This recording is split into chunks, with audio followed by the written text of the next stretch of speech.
What would happen if Donald Trump's return to the White House meant a full-blown trade showdown with Europe?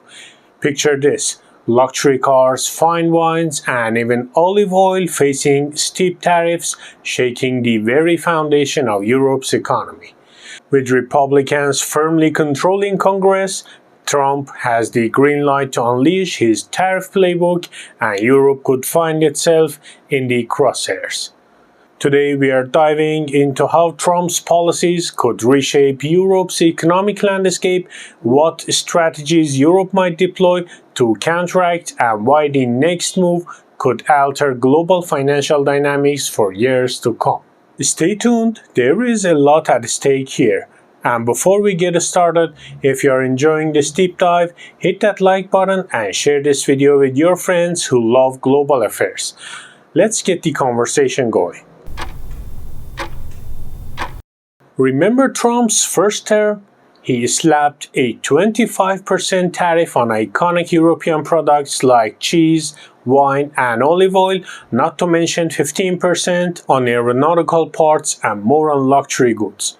Those tariffs were shelved during Biden's presidency, but Trump's potential return signals their comeback, this time possibly with more bite. The US is Europe's top customer, buying a staggering 1/4 of its exports.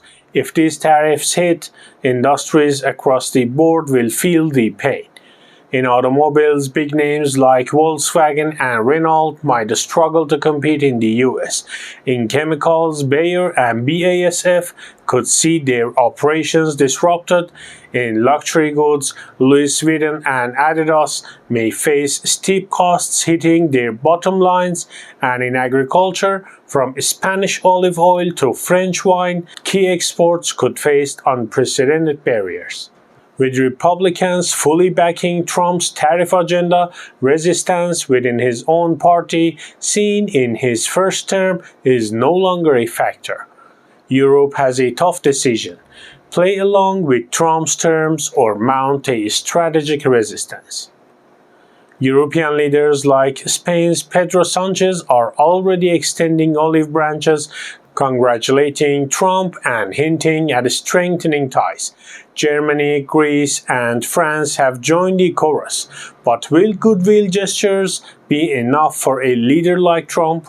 If diplomacy fails, Europe could explore a bolder option, aligning with the BRICS nations, Brazil, Russia, India, China, and South Africa, to challenge the US dollar's dominance. The question is, can such an alliance realistically shift the global financial order? The US wields enormous power through its financial systems, Wall Street, Treasury bonds, and global investments. But Europe has a few cards to play if it decides to push back. First one is Wales taxes on US investments, discouraging European investment in American assets. And the second one is liquidating US Treasury bonds.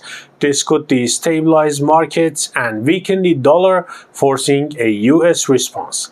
Both strategies carry risks, but might provide Europe with leverage if Trump's tariffs escalate. What do you think? Should Europe take a stand or prioritize diplomacy? Drop your thoughts in the comments below. I'd love to hear your take. The euro could be Europe's secret weapon. Unlike China's renminbi, the euro is trusted globally and could emerge as a credible alternative to the dollar. Imagine Europe and Asian giants trading oil and gas in euros, cutting into the dollar's dominance. Encouraging nations to hold more euros could reduce reliance on the dollar. These moves wouldn't just challenge Trump, but could shift the balance of global power.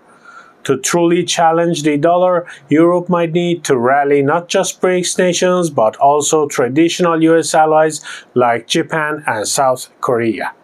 Together, these regions could create a financial coalition that reshapes global markets. But let's not forget the risks. Such a strategy would feel like economic warfare, sparking major instability worldwide.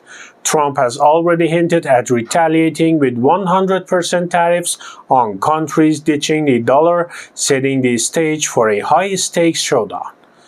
Europe is at a crossroads. With Trump gearing up to impose sweeping tariffs, the EU must decide, appease or resist. The choices they make won't just affect Europe and the US, but could redefine global financial systems. What do you think Europe's best move is? Stick with diplomacy or shake things up with a bold financial strategy? Let's discuss in the comments below. And if you found this analysis thought-provoking, don't forget to like, subscribe, and hit that notification bell so you never miss a deep dive into global affairs. Thanks for watching and see you in the next video.